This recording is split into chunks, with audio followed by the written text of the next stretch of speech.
प्राप्त मेरे पूज्य माता पिता जी के चरणों में नमन करता हूँ, जिनके बिना शायद आप सबके बीच में खड़े रहकर मैं बोल पा रहा हूँ तो शायद ये मौका मुकम्मल नहीं होता। उन तमाम लोगों से और थार की उस माटी को भी नमन करना चाहता हूँ जहाँ से मुझे अदम्य जिजीविषा और अथाह संघर्ष और कठिनाइयों के बावजूद जीवटता बनाए रखने की, संघर्ष में हिम्मत न हारने की प्रेरणा मिली। मैं हमारे तमाम इस मंच पर जितने भी बुद्धिजीवी, राजनेता वर्ग और अधिकारी वर्ग जिन्होंने थार को समय समय पर हर अपने कार्य क्षेत्र में गौरवान्वित करने का कार्य किया, उन सबको भी नमन करता हूँ। दूर दराज से पधारे गुड़ामालानी के जननायक और राज्य सरकार में मंत्री रहे और हमारे परिवार पर एक मार्गदर्शक की भांति, एक अभिभावक की भांति आशीर्वाद बनाए रखने वाले आदरणीय हेमाराम जी साहब को, बायतू के लोकलाडले विधायक और जनसेवा के माध्यम से अपनी एक अलग राष्ट्रीय पहचान बनाने वाले आदरणीय हरीश जी चौधरी को, मैं पूज्य संत परमानंद जी महाराज के शिष्य, मेरी मम्मी जी के गुरु है परमानंद जी, उनके शिष्य अमृत राम जी महाराज रंजीत आश्रम के पीठाधीश्वर, उनके चरणों में नमन करता हूँ। मैं चौहटन से पधारे और जब पिताजी विधायक थे तब हम अक्सर उनके क्वार्टर पे जाया करते थे। अब्दुल हाजी साहब के सुपुत्र और पुत्र वधू जी गफूर अहमद जी और शमा बानो जी पधारे, उनका भी मैं हार्दिक स्वागत करता हूं। वो दूर चौहटन से जो सीमावर्ती क्षेत्र है वहां से यहाँ पधारे। मुझे लगता है कि ये हमारे परिवार के प्रति प्रेम रहा है उनका कि वो दूर यहाँ तक पधारे।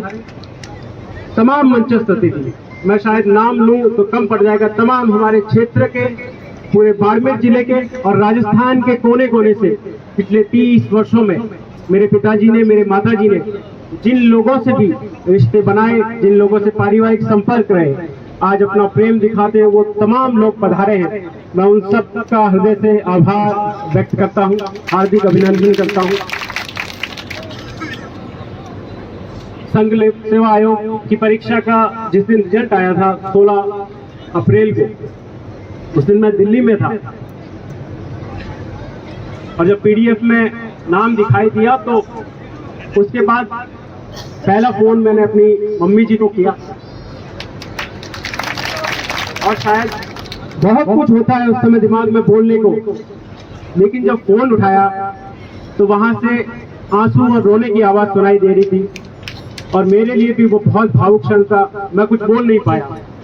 मुझे लगता है कि एक माता पिता के लिए वो मेरी उस उपलब्धि से ज्यादा हो सकता है खुश होना हो, लेकिन जिस संघर्ष से, और चूंकि संघर्ष तो नहीं कहूंगा, लेकिन जब आप बार बार असफल होते हैं तो निराशा निश्चित रूप से हावी होती है आप पर कई बार। उन्होंने उस पीड़ा को महसूस किया होगा और उन्हें लगा होगा कि कम से कम इस पीड़ा से मुक्त हुआ। वो आंसू उनके जो निकल रहे थे, मैं उनकी भावना समझ पा रहा था। पिताजी से बात हुई, घर वालों से बात हुई और लगातार, चूंकि पिताजी अपने राजनीति के क्षेत्र में भी सक्रिय रहते हैं, मेरी इच्छा थी कि क्योंकि सफलता जब आपको मिलती है तो उसकी खुशी का आनंद जब दुगना हो जाता है जब आप अपनों के बीच में होते हैं। लेकिन मैं वहाँ दिल्ली में अकेला था तो मैंने पिताजी से कहा कि मुझे आना है, लेकिन इनकी अपने कार्य क्षेत्र के प्रति ईमानदारी है। इन्होंने कहा कि बेटा चुनाव का समय है, मैं चुनाव में बिजी हूँ और अभी हमारे लोग जो आएंगे, जो आना चाहते हैं, वो इलेक्शन ड्यूटीज में बिजी है। हम चाहते हैं कि सारे लोग आए और मैं भी अपना कार्य ईमानदारी से करूं। तो मैंने उनकी भावना का सम्मान किया। मैंने कहा ठीक है, जब आप बताएंगे हम लोग आएंगे। चुनाव निपटे और आज का दिन मुकम्मल हुआ। आप सब लोग यहाँ पर आए और आशीर्वाद दिया। बोलने को मैं बहुत कुछ लिखकर, पढ़कर, सोचकर नहीं आया था। मैंने सोचा था ये बोलूंगा, वो बोलूंगा, लेकिन जैसे ही मैं राजस्थान की सीमा में और जोधपुर के बाद प्रवेश करते हुए अथाह आप लोगों का प्रेम देखा, मैंने कभी सोचा नहीं था तैयारी के दौरान कि हम लोग एक कमरे में बैठकर तैयारी कर रहे तो किताबें पढ़ते हैं, लेकिन जब सफलता मुकम्मल होती है तो किस तरीके से आज जो प्यार था आपका, मुझे लगा कि जितना संघर्ष रहा है उससे दुगना भी संघर्ष होता तो मैं निश्चित रूप से करता इस प्यार को पाने के लिए। आप लोगों के स्नेह, आप लोगों और प्यार ऐसा नहीं है कि कोई स्वार्थ है आपका कोई स्वार्थ नहीं है। हो सकता है मैं किसी और राज्य में रहूं, लेकिन आपका जो जुड़ाव है अपने बच्चे को देखते हुए, अपने क्षेत्र की, ऐसा नहीं किसी एक जाति के, तमाम जाति वर्गों के फोन आए, तमाम लोगों के, तमाम समाजों से वो खुश होते हैं कि हमारे यहाँ के जब शिक्षा के क्षेत्र में नए कीर्तिमान स्थापित करते हैं लोग, तो निश्चित रूप से खुशी होती है सामान्य व्यक्ति को भी। और वो खुशी मुझे दिखाई दी, निस्वार्थ भाव जो प्रेम का, निश्चल प्रेम का दिखाई दिया, उसने मुझे अभिभूत कर दिया। मेरे पास कहने को शब्द ही नहीं रहे। तमाम विचार जो थे ऐसा लगा कि विस्मृत से हो गए। क्योंकि ये जो मौका आया है वो शिक्षा की बदौलत आया है, और हमेशा पिताजी ने हमेशा शुरू से यही कहा कि बेटा अधिकारी बनना है और अपने समाज के, अपने जो जरूरतमंद लोग हमसे जुड़े हुए हैं उनकी सेवा करनी है, उनसे जुड़े हुए रहना है। वहीं से नवोदय की यात्रा प्रारंभ हुई, नवोदय विद्यालय में प्रवेश हुआ, और मुझे लगता है कि मेरे करियर में वो एक टर्निंग पॉइंट था। बाड़मेर जिले के विभिन्न क्षेत्रों से वहां लोग आते हैं, और जिस तरीके से अलग अलग क्षेत्रों से, बालोतरा से, चौटन से, शिव से बहुत सारे दोस्त आज आए हुए हैं, उनमें से कई अच्छे अच्छे पदों पर है। तो हम लोगों ने मिलकर जिस तरह की साझा संस्कृति को वहां जिया, उसने कॉन्फिडेंस को, व्यक्तित्व में एक अलग निखार लाया, कॉन्फिडेंस को बढ़ाया। तो मैं अपनी इस उपलब्धि का श्रेय अपने नवोदय परिवार को, नवोदय विद्यालय को भी देना चाहूंगा। जितने भी आज मित्र आए हैं नवोदय से, वो सुन रहे होंगे मुझे, मैं उन सबका आभार व्यक्त करता हूँ। तमाम व्यक्ति की जो सफलता होती है, मैं आप सब लोगों का थोड़ा समय लूंगा। मुझे लगता है कि आप सुनने आए हैं, और मैं भी अपने दिल की बात थोड़ी खुलकर कहना चाहता हूं, ताकि यहाँ के युवा, यहाँ के जो पेरेंट्स हैं, वो भी सीख सके कि एजुकेशन का क्या महत्व है। तो मैं बता रहा था कि व्यक्ति की जो सफलता है, मुझे लगता है कि व्यक्ति की सफलता में उसका योगदान जो है केवल 10% होता है, बाकी 90% उसके परिवेश का, उसके परिवार का, उसके मित्रगणों का, और असफलता के समय उसके साथ खड़े रहने वाले लोगों का होता है। जिस समाज से मैं आया, वहां से मैंने उनकी जो स्थिति देखी, शिक्षा का जो स्तर देखा, मुझे लगता है कि केवल भाषण करने से, केवल मैं ये कहता कि आप शिक्षित बनो, तो शायद नहीं बन पाते। मेरे मन में ये था कि मैं कम से कम उनको दिखाऊं कि शिक्षा क्या परिवर्तन ला सकता है, और उसके लिए अगर मुझे समय भी लगा 5-6 साल का, तो मैंने वो किया कि ताकि वो उसका महत्व समझेंगे। क्योंकि हम एग्जाम्पल देने के बजाय, कथनी के बजाय जब हम करनी से साबित करते हैं, तो लोग ज्यादा प्रभावित होते हैं। आज युवाओं ने देखा होगा, ये मेरा सम्मान नहीं था। ऐसा मैं पूरन बोलकर पिछली बार भी इंटरव्यू दे चुका था, मैं पिछली बार इंटरव्यू से फेल हुआ, कोई सम्मान नहीं था। वो संघर्ष जो था, मैं उसके बाद की जो जर्नी थी, फिर से यात्रा, ये जो सम्मान हो रहा है वो शिक्षा का हो रहा है, शिक्षा की उपलब्धि का हो रहा है। कल पूरन बुनकर नहीं होगा सिविल सेवा की परीक्षा में किसी और दलित का, किसी और समुदाय का, ओबीसी का, जनरल कम्युनिटी का, किसी भी जाति वर्ग का व्यक्ति इस क्षेत्र का अगर सिविल सेवा में चयनित होगा, तो उसका भी यही सम्मान होगा। और मेरे साथ ही तैयारी कर रहे थे 21 महेश्वरी क्षेत्र के, बिल्कुल ग्रामीण क्षेत्र के, और इसीलिए मैंने अपने संघर्ष को संघर्ष नहीं कहा, क्योंकि मुझे लगता है कि मेरे पास अपेक्षाकृत अधिक संसाधन भी थे। जिस परिवार से मैं आता था वहाँ एक्सपोजर भी था। मैंने अपने साथ ऐसे ऐसे लोग देखे जो सिविल सेवा में सफल हुए, जिनकी पारिवारिक स्थिति आर्थिक रूप से बहुत कमजोर, बहुत ज्यादा कमजोर, जिनकी पृष्ठभूमि जो है हिंदी माध्यम रही। आप जानते हैं कि हिंदी माध्यम का जो रिजल्ट है वो यूपीएससी में कितने रहता है। इस बार 1147 जने थे, और केवल 42 जने हम हिंदी माध्यम से सेलेक्ट हुए, केवल 42 जने। उन विषम परिस्थितियों में भी जो लोग दबे कुचले समुदायों से, जो लोग गरीब परिस्थितियों से आकर हैं, वो लगातार मेहनत के दम पर अपना मुकाम पाते हैं। ऐसे ही हमारे सिवनी क्षेत्र के आशीष पुनिया जी, उनके पिताजी आज पधारे थे, उससे मिले थे, वो ट्रेनिंग में थे, तो आप पधारे हैं। उन्होंने पिछली बार आईपीएस की रैंक हासिल की, मेरे साथ ही थे। एक बार असफल हुए, फिर सफल हुए, और इस बार मेरे सारे ग्रुप में से मेरा चयन हुआ। उससे पहले एक और मेरा फ्रेंड था गगन को, उसको आईएएस हुआ। कहने का अर्थ यह है कि बहुत सारे लोग विषम परिस्थितियों में संघर्ष कर रहे हैं और सफलताओं को अर्जित कर रहे हैं। हमें ये हर समय याद रखना है कि हमारी मुक्ति का द्वार अगर कुछ है तो वो शिक्षा है। और सिर्फ इसलिए नहीं कि IAS IPS बने, आप बिजनेस के क्षेत्र में जाएंगे, आप किसी भी राजनीति के क्षेत्र में पढ़े लिखे नेताओं का समय है। अगर आप जागरूक हैं, पढ़े लिखे हैं, तो विधानसभाओं में, लोकसभाओं में अपने लोगों की आवाज उठा पाएंगे। जिनके हक हुकूक के लिए हम लोग लड़ाई लड़ते हैं, उनकी बात को बड़े तार्किक ढंग से रख पाएंगे। तो मेरा यही कहना है कि जिस तरीके से मेरे माता पिता ने हर समय मुझे शिक्षा के लिए प्रेरित किया और लगातार विषम परिस्थितियों में जब मैं फेल होता था, मेरी मम्मी जी का मुझे लगता है कि उनका अगर धन्यवाद मैं करूं तो शायद मुझे लगता है कि माँ का धन्यवाद तो आप किसी जन्म में कर नहीं सकते। मैं कुछ भी करता, पढ़ता नहीं पढ़ता, उनके लिए मैं उतना ही प्रिय बेटा होता।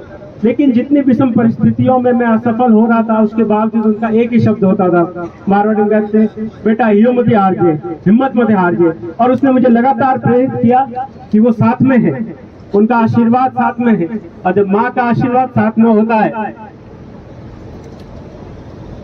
तो आप किसी क्षेत्र में असफल हो ही नहीं सकते। और मैंने ये साक्षात देखा है।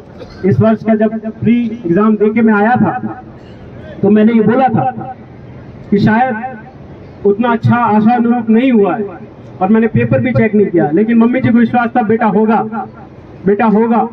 और वाकई जब रिजल्ट आया, PDF में दिखा, नाम था, तो मुझे लगता है कि उनका आशीर्वाद था, माता पिता का आशीर्वाद था। आप सब लोग इस बार तो मतलब जिन लोगों की भी पता था कि मैं इंटरव्यू की परीक्षा में शामिल हो रहा हूँ, जितने भी लोगों से मिला, सब लोगों की शुभकामनाएं थी। मुझे लगता है कि उनकी शुभकामनाओं ने ही ये काम किया है कि मैं इस लिस्ट में, इस जगह मुकाम बना पाया। मैं तमाम लोगों का शुक्रिया अदा करना चाहूंगा जिन्होंने विषम परिस्थितियों में, मेरे दोस्तों ने, अगर मैं असफल हूँ और जो असफलता के समय जो मेरे साथ खड़े रहे, उनका धन्यवाद ना करूं तो वो शायद अच्छा नहीं होगा। मैं सब लोगों का, जिन लोगों ने भी जिन जिन परिस्थितियों में साथ खड़े रहे, आप लोगों ने बाहर रहने पर आपके सामने खाने की समस्या आती है, इमोशनल सपोर्ट की समस्या आती है, हर दिन ऐसा लगता है कि एग्जाम नहीं निकल पाएगा। उस समय दोस्त होते हैं जो मोटिवेट करते हैं कि नहीं निकलेगा एग्जाम, आपने पहले भी किया है, इस स्टेजों को पार किया है विपिन, फिर से निकलेगा। तो उन सब का शुक्रिया अदा करता हूँ। दिल्ली से, हरियाणा से मेरे दोस्त आए हैं, उन लोगों का सम्मान करता हूँ। शिव क्षेत्र से मनोहर दान जी, बहुत सारे लोग, सभी लोग, मैं नाम भी ना लूँ तो सब लोग जानते हैं कि कौन कौन लोग खड़े रहे हैं मेरे साथ, तो सबका मैं शुक्रिया अदा करता हूँ। और युवा जो आए हैं, विशेष रूप से बच्चे यहाँ भी सुन रहे होंगे और सोशल मीडिया के माध्यम से अगर कहीं सुन रहे होंगे, मैं उनसे यही गुजारिश करना चाहूंगा कि आप लोग अपने जीवन में शिक्षा को महत्व दें। सोशल मीडिया का दौर है, नशे वृत्ति की प्रवृत्ति भी बढ़ती जाती है। तो मैं अभी मीडिया बंधु मुझसे सवाल पूछ रहे थे कि इस क्षेत्र में नशे की जो प्रवृत्ति है वो लगातार युवाओं में बढ़ती जा रही है, आप क्या संदेश देना चाहेंगे?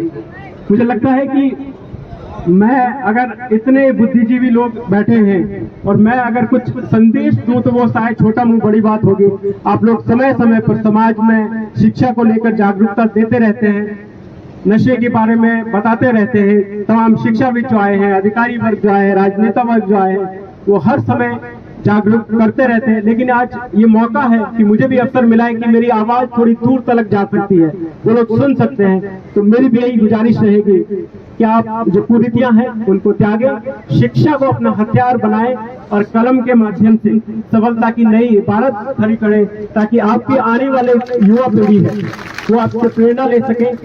और जब हम संघर्ष करते हैं, जब लगातार हम किसी बड़े लक्ष्य की प्राप्ति करते हैं, तो कहा है कि great things takes great time. बड़ी चीजें जो है, बड़े लक्ष्य जो है वो बहुत समय भी लेते हैं। तो आपको समय लगेगा, निराशा होगी, कई बार हताशा होगी, कई बार लगेगा कि हमसे नहीं होगा, लेकिन आपको लगातार धैर्य बनाकर, लगातार अपने एक लक्ष्य के प्रति दृढ़ निश्चय बनाए रखना है, परसिवरेंस, पेशेंस और पैशन बनाए रखना है। और निश्चित रूप से आप सब लोग जो है सफलता तय करेंगे। एक शायरी है कि 1000 बर्फ गिरे, लाख आंधियां आए, वो फूल खिल के रहेंगे जो खिलने वाले हैं। तो जिन फूलों के खिलने का समय आ गया है, कोई भी चाहे आपकी उस उड़ान को रोक नहीं सकता। तमाम आपके विरोधी चाहे, तमाम आपके लोग चाहें, अगर आपने ठान लिया कि मुझे करना है तो आप करके रहेंगे। तमाम लोगों से यही गुजारिश करूंगा कि आज जो ये मुकाम मिला है, प्रेरणा इसके पीछे अगर कोई रहे हैं शिक्षा में तो बाबा साहेब अम्बेडकर रहे हैं। मैं उनके चरणों में फिर से पुनः, आप सब लोग प्रेरित हैं, मुझे कहने की भी जरूरत नहीं, अगर मैं ना भी कहूँ तो आप लोग जानते हैं बाबा साहेब ने हमारे लिए क्या किया है, क्या नहीं किया, आप सब लोग वाकिफ हैं। मैं अपनी तरफ से बाबा साहेब अम्बेडकर जी के चरणों में वंदन करना चाहूंगा। और जिस तरीके से उन्होंने संवैधानिक व्यवस्थाएं की हर समाज हर वर्ग के लिए, वो उसी की मिसाल है कि पिछड़े क्षेत्रों के लोग, पिछड़े समुदायों के लोग आज वहाँ पे भागीदारी कर पा रहे हैं, जहाँ से जरूरतमंदों के लिए हम कलम के माध्यम से कुछ अच्छा कर सकते हैं।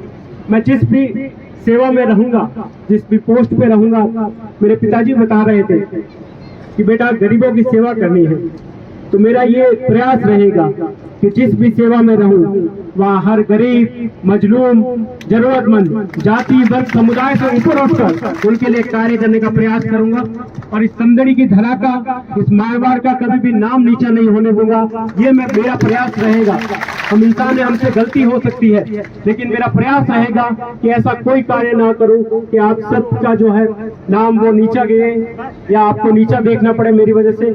आप लोगों के लिए जब भी 24 घंटे जब आपके लिए कोई काम होगा मेरे मार्फत, हमारे क्योंकि सिविल सेवक काफी दोस्त है, दायरे में है, तो उनके माध्यम से जो भी काम पड़ेगा, आप मुझे लगता है कि यहाँ जितने बूढ़े बुजुर्ग आए हैं वो पिछले 20-30 सालों से इस परिवार से जुड़े हुए हैं, पिताजी से जुड़े हुए हैं, तो उनके लिए एक विशेष प्रेम रहा है।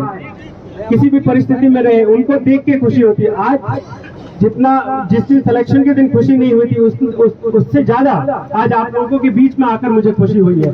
तो मैं यही कहूंगा कि आप लोगों के साथ ये जुड़ाव जो है आगे भी बना रहेगा। जितने भी लोगों का परिवार के साथ विषम परिस्थितियों में स्नेह बनाए रखा जिन लोगों ने, उन सब का मैं शुक्रिया अदा करना चाहता हूँ।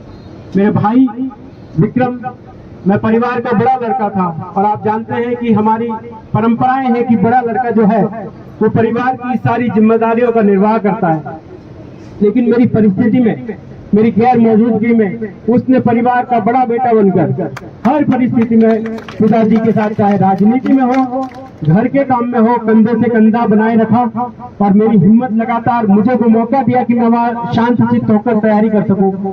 तो मैं उसका शुक्रिया अदा करना चाहूंगा। मेरी बड़ी बहन पूजा दीदी, जिन्होंने विषम परिस्थितियों में जिस भी तरीके से एक बहन से बढ़कर एक माँ के रूप में उन्होंने हमेशा सपोर्ट किया निस्वार्थ भाव से।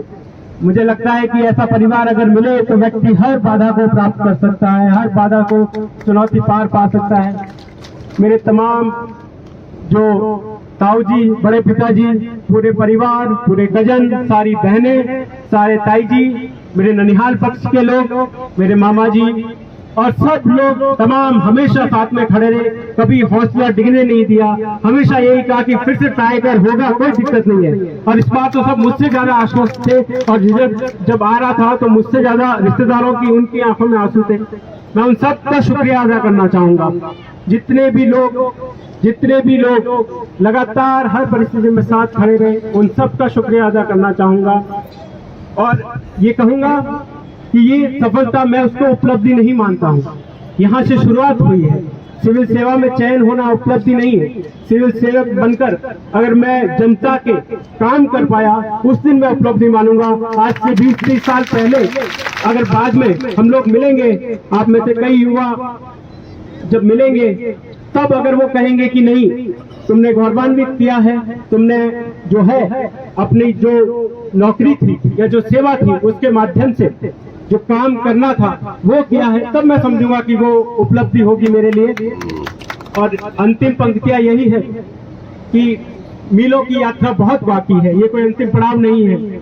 तो गहन सघन मनमोहक बंतरु मुझको आज बुलाते हैं, किंतु किए जो वादे मैंने याद मुझे वो आते हैं। अभी कहाँ आराम पड़ा या मूक निमंत्रण छलना है, अरे अभी तो मीलों मुझको चलना है। तो लगातार ये यात्रा जारी रहेगी, सफलता की हर दिन प्रयास रहेगा, चाहे फिर से शिक्षा के क्षेत्र में हो, यहाँ के लोगों को प्रेरित करने के क्षेत्र में हो। हम लोगों का प्रयास रहेगा कि थार के जितने भी युवा सिविल सेवा में तैयारी करना चाहते हैं, चाहे आशीष पूनिया जी हो या और भी सिविल सेवक जो सेलेक्ट हुए, हमारा प्रयास रहेगा कि उनको मोटिवेट कर सके, थार के जितने भी ऑफिसर्स हैं उनके साथ मिलकर और भी लोगों का सहयोग लेकर शिक्षा के क्षेत्र में जो हम कर पाएंगे, आप लोगों से, अब जितने भी वरिष्ठ लोग यहाँ मंच पर बैठे हैं उनसे जो सुझाव मिलेंगे, हमसे जो भी हो पाएगा, और आपकी प्रेरणा से यही करेंगे कि आपका नाम कभी नीचा नहीं होने देंगे, नहीं होने देंगे, नहीं होने देंगे।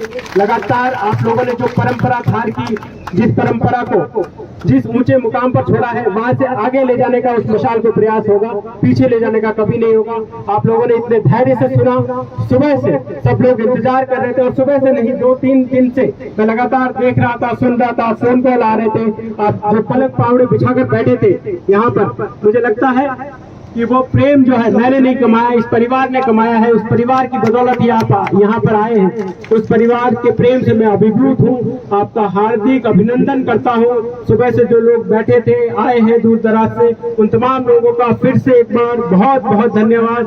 बोलने में अगर किसी व्यक्ति का आभार छूट भी गया हो गलतीवश, तो मैं माफी चाहूंगा। आप सब लोगों का मैं फिर से एक बार बहुत बहुत धन्यवाद कर देना चाहता हूँ। जय हिंद, जय भीम।